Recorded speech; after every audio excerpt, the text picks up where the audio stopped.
Now that you're through with that activity talking about Joshua and his overdraft protection problems, I wanted to do a quick little check in on what Joshua could have done to keep this from happening, or if it did happen, to keep it from being as bad as it was.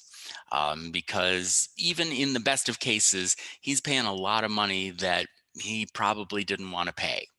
All right, so let's talk about what I think are the two things that Joshua could have done to make things go better for him.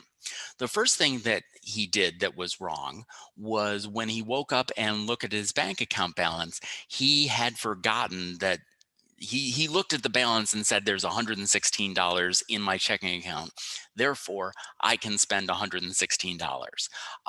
And that wasn't true, because Joshua forgot that there was an outstanding check for $75 floating out there that someday was going to hit, and that money was going to come out of his account. So he needed to remember that that $75 wasn't available to be spent.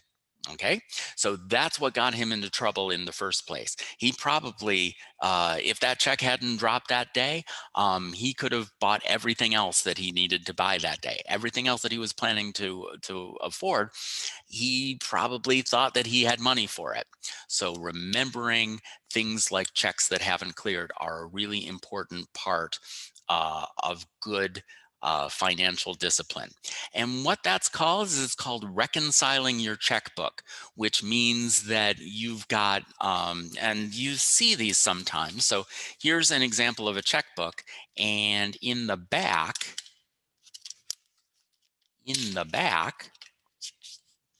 they've got a bunch of little registers so that you can kind of make a note to yourself that says, it's Thursday. I just spent $75 for a yearbook, and you can subtract $75 from the amount of money that's in your checking account. And so at least on that piece of paper, you know that you don't have $116 available. You have more like, $45 or whatever it is, $41 available.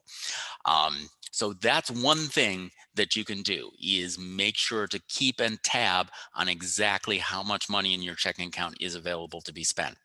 Another thing that he didn't do that could have saved his life a lot was that he didn't have an alert set up on his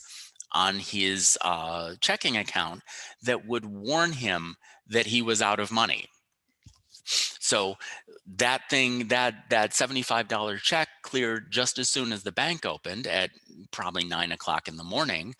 And if Joshua had gotten an alert that said, "Psst, you're in negative money territory right now," Joshua could have fixed that problem before he went off and bought all of the other things he bought that day.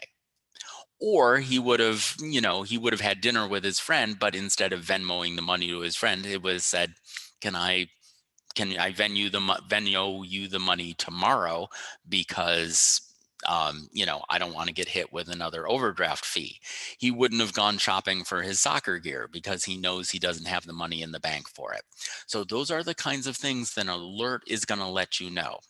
All right. So those are two ways to be savvy with your money, that require a little bit of extra work on your part. In the first case, you need to carry that check register and have an idea of how much money is available to you. In the other case, you need to go to your bank's website and set up those alerts getting sent to you to let you know when something is happening that you weren't expecting. So it gives you a chance to fix it.